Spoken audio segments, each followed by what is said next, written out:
Welcome back to the 44th episode of the Boy Oh Boy Wowee podcast. Today, we don't have a guest, so first of all, we're going to be starting off with the AFL Draft from last night and the night before. So starting off with pick number 1 from North Melbourne, Jason Horne-Francis. This was the obvious one, the best player in this year's draft by far. Can go forward, kick goals as we saw in the sample, but is a very prolific ball winner and will slot straight into North's midfield. There's a bit of speculation about Darcy or Dacos going here, but I think this is the right choice. Putting faith in young Jason to become the new face of North was really good. Pick 2, GWS bidded on Sam Darcy, and then obviously the Western Bulldogs matched that pretty quickly. Sam is a really big key forward. He needs to put on a bit of size, but can go into the ruck. Will be hard for him to break into the Western Bulldogs for a line at the minute. But when, say, Josh Bruce retires and they've got the big three-headed monster with Darcy, Norton and Jamara, they'll be a very hard side to stop when at full flight. So this is going to make a very good trio for the Bulldogs, especially that they're right in the premiership window, considering their team's still very young. So this was the obvious pick here for the Dogs. Number 3, GWS selected Finn Callaghan. Finn loves to run and carry the football with a very good left foot, and is very good under pressure. He's, in my opinion, the second best midfielder in the draft. So this is a very handy pickup for the GWS Giants as well. And then at pick 4, Gold Coast bidded on Nick Dacos. He speaks for himself. He had a lot of games where he had 40 touches, multiple goals. Just a prolific ball winner. In my opinion, he's like a Christian Petrarca. You can rely on him to have 25 touches a game, 3 goals, and just be that influence rather than just getting tons of possessions and maybe not doing a whole lot with it. But Nick is a very influential player, influences the contest, influences the whole game, and can turn the game on its head. Pick 5 was a really surprising one for me. Mac Andrew. Yes, he's got a lot of upside, but I think this was a stretch. We haven't seen a lot of him. Saw a bit of him in the NAB League, but still, he's very raw, very skinny. But you never know, it could turn out to be a really good pick. He plays a bit like Tim English, I feel. Goes into the ruck. A very good intercept player as well. Josh Rochelle from went to Adelaide at pick 6. Very good small forward. Plays a lot like Toby Green. Loves to nag the opposition. Likes to get in their heads and just rack up 15 touches, a couple goals a game when he's going. So it'll be a very exciting one to watch for Adelaide. Pick 7, the Hawthorn Hawks selected Josh Ward. Really like this pick. One of the fittest players in the draft. Very clean with the ball when he gets it. And he very rarely wastes it. Really good user of the footy. And he's got a very good inside-outside balance, a bit like a Josh Kelly I compare him to. Very clean, can play inside mid and outside mid, so he'll be very handy for Hawthorn, and I think he will be playing in round 1 for the Hawks. Number 8, Jai Amiss. Probably the best forward in the draft behind Sam Darcy. He kicked 51 goals for the Colts in 2021. And he's the first top 10 key forward prospect for the Dockers since 1999. So I believe he'll slot straight in because they aren't really investing in Rory Lobb at the minute. And him and Taberner will be very good options down there. He's a great set shot, which is also always very handy to have at elite level. Great hands. Got great hands, sorry. So I think he'll have a really good first year for the Dockers. Richmond, this one surprised me a bit. I thought they were going with Ben Hobbs from the Rebels. But no, they've gone Josh Gibkiss. Is legit just like Jake Lever.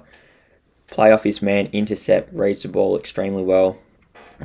And with Grimes going late in his career, Floston and Asprey retired, and Hawley as well.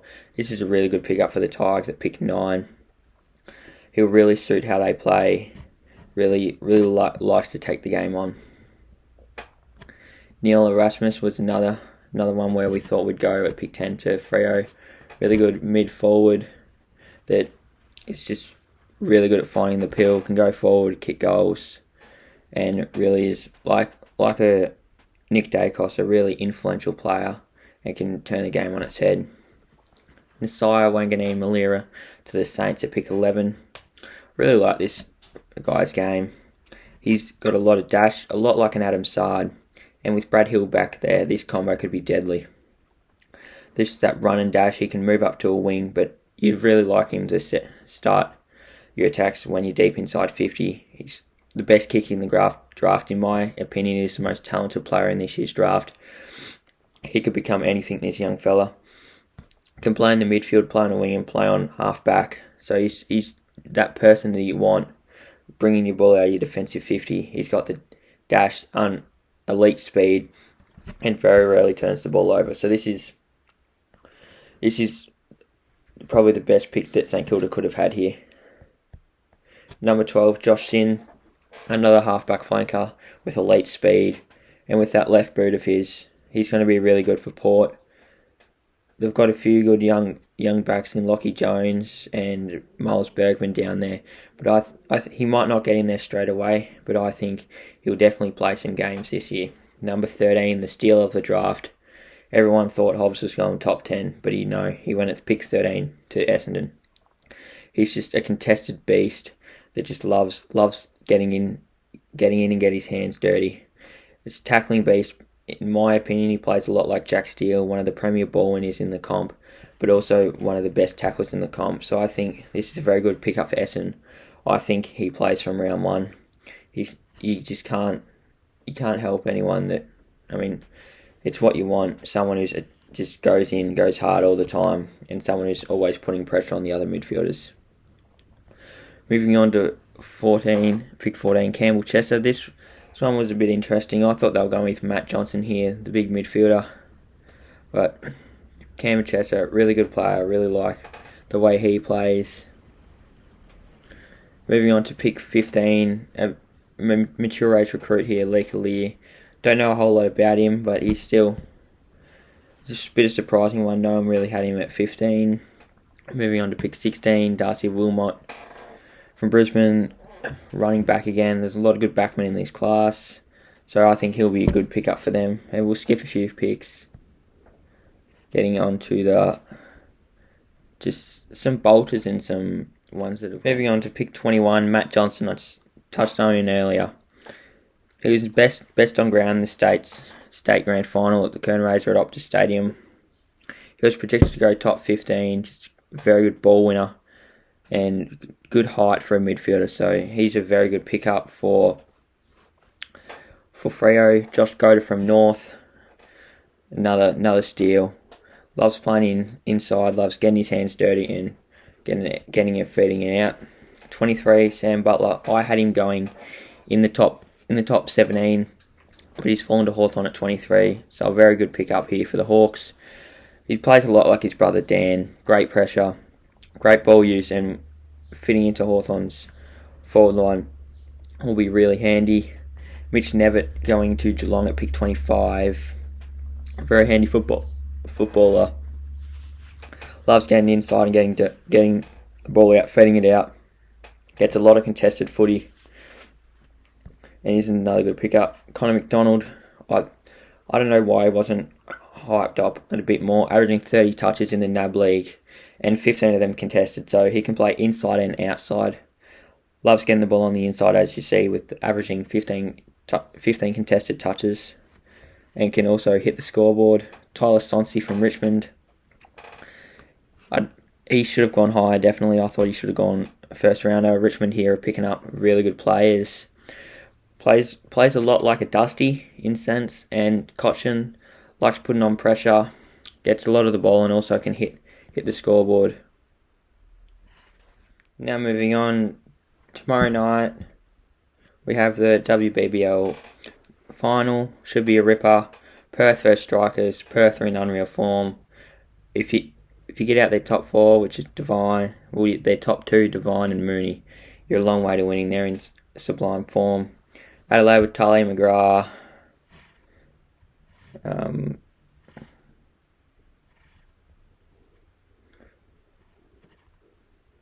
McGrath, Van Niekerk, Woodward.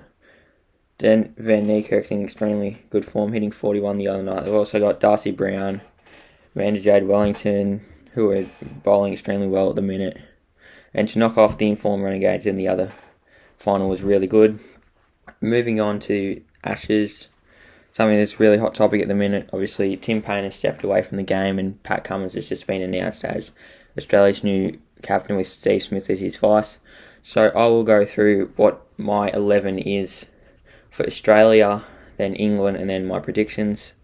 Starting off with Australia, opening the batting, I have David Warner and Usman Khawaja. Both, Khawaja in extremely good form. You've got to reward that, and Warner, you know what he does.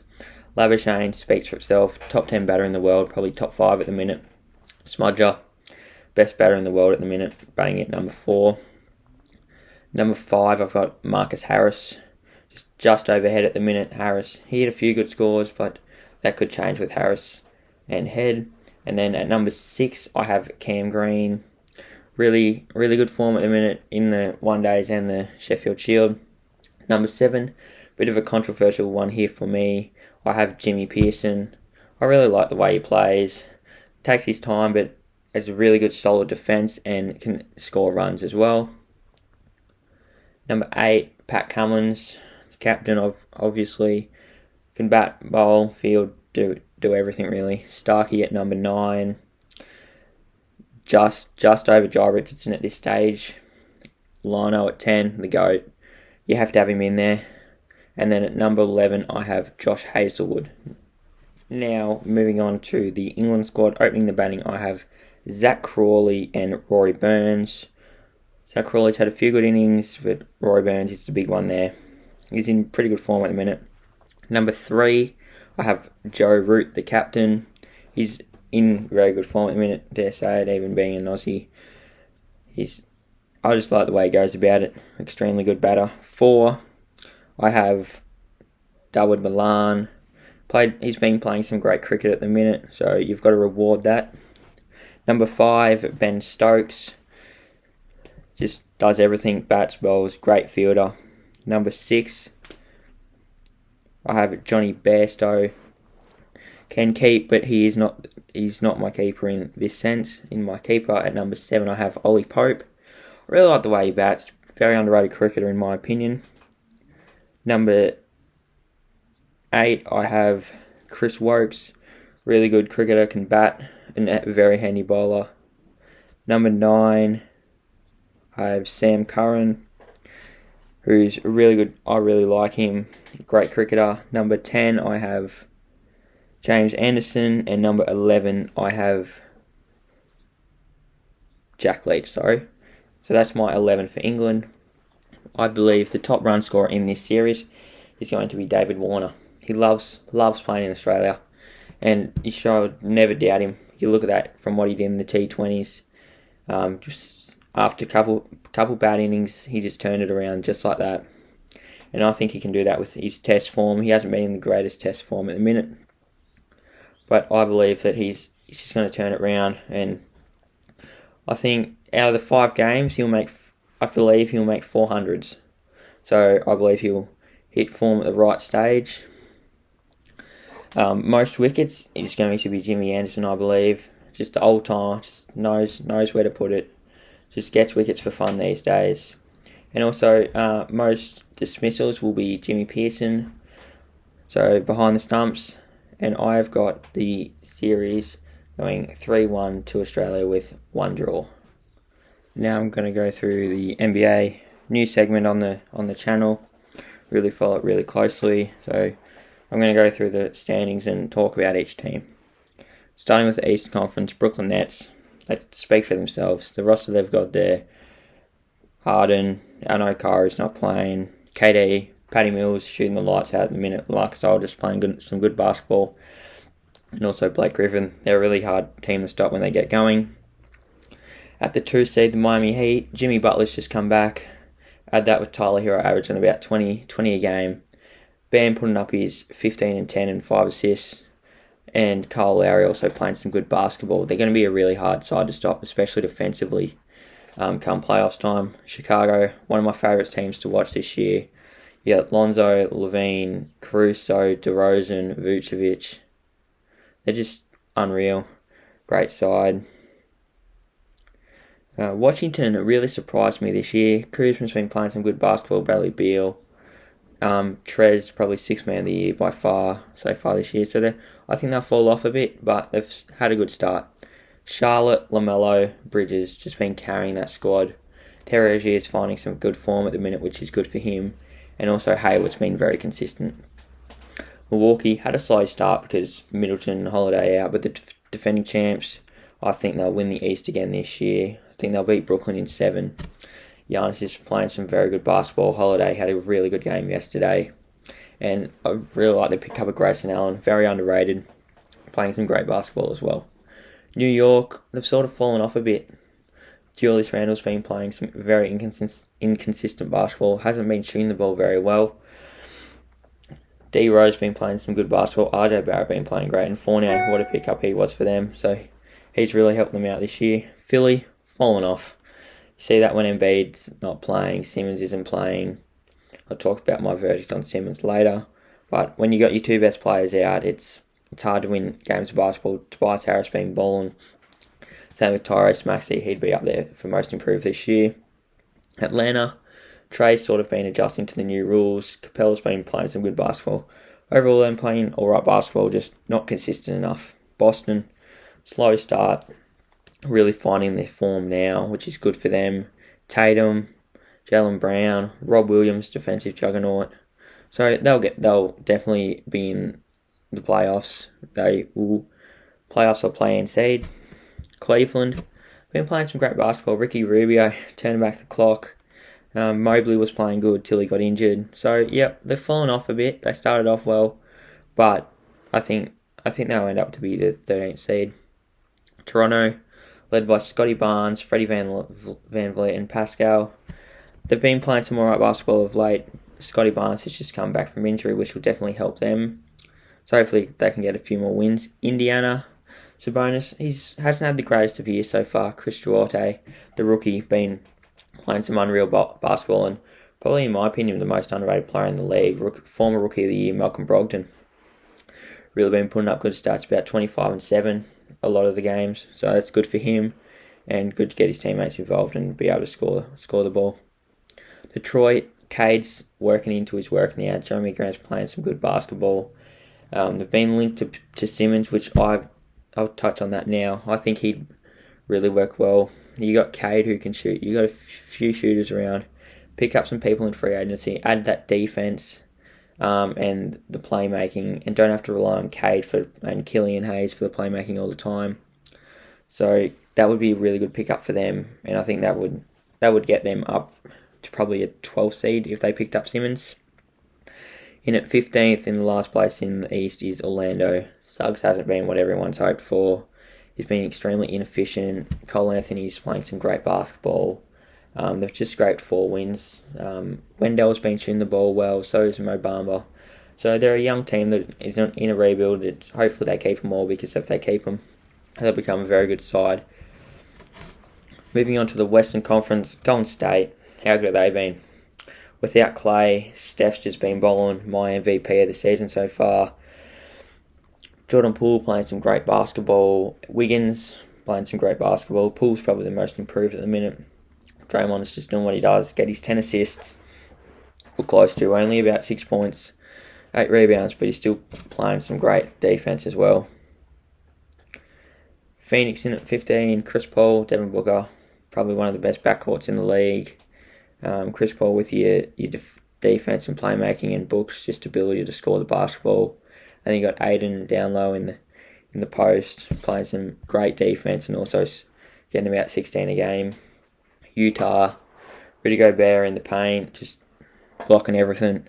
Mitchell hasn't had the greatest start to the year. Jordan Clarkson off the bench has been playing great, and Bogdanovic is just a bucket. At the 4 seed, you got Dallas. Luke hasn't been playing lately. Kristaps has sort of stepped up, but they've both been playing some great basketball. Kristaps, I think, was averaging like 24 over the last week or so. So that's great for him, given the criticism he copped at the end of last year. Moving on to the Clippers at the 5 seed. PG, second in MVP voting for me at the minute. Just behind Curry. Without Kawhi, who would have thought they've done this well? Reggie Jackson, absolute bucket as well. He's been bowling. Luke Kennard hitting his threes, which is good for him, get his confidence up. So they've been, I didn't think they'd be going this well, but moving on to Portland, Dame's found his straps finally. Player of the week last week, which was good. CJ, bucket, always has been. Nurkic down low, getting his 10 and 10 a game. Moving on to the 7th seed, Memphis, Ja Morant, 13 MVP for me. Just been bowling, just gets to the paint, gets to the free throw line. He's been knocking down his threes. Dylan Brooks coming back, playing some good basketball. Jaren Jackson, Desmond Bain. So yeah, they're going well at the minute. Minnesota, I think they'll make the playoffs this year. I really like the way they play with Cat, Anthony Edwards. He's probably playing better than LaMelo at the minute. Yep, I said it. D'Lo, Edwards and Cat, what a trio. That will be in the future if they all stay together, which I think they will. I think they'll win at least one championship together. Moving on to LA. They haven't had the greatest start. I think the teams that play quick, they're going to beat them. Like, they're a slow side, LA. And yeah, I just think they're a bit too slow for today's NBA. But anyway, and don't have enough shooting. Like, Russ hasn't been playing very good. He hasn't been shooting the ball well, been turning it over. LeBron's had a few good games, and AD's been playing well. Moving on to Denver. Jokic has been out lately, which has certainly hurt them, but he's played well to start the year. Will Barton's played well, really well. Gordon, when Jamal Murray comes back, that'll be good for them. Sacktown, Fox has been playing alright, not as well as we know he can play. Buddy Hield's been playing good. Harrison Barnes has probably been their best player this year, which has been surprising, but good for him. Moving on to the 12 seed in OKC, Josh Giddey, how good is this bloke? I've got him coming second behind Scotty Barnes for Rookie of the Year at the minute. He just fills the stat sheet, gets you about 12 points, 8 rebounds, 8 assists. And without Shea playing at the minute, he's been bowling. Lou Dort, he's been playing really well, been putting up 30 bombs, which is good for them. Moving on to the 13th seed, the Spurs. The Spurs are a bit like the rest of the teams down here. They got DeJounte Murray. He's been playing unreal. Who would have thought he'd be playing this well? Poeltl's been playing alright. Keldon Johnson playing alright, but there's no superstar or A-grade talent there.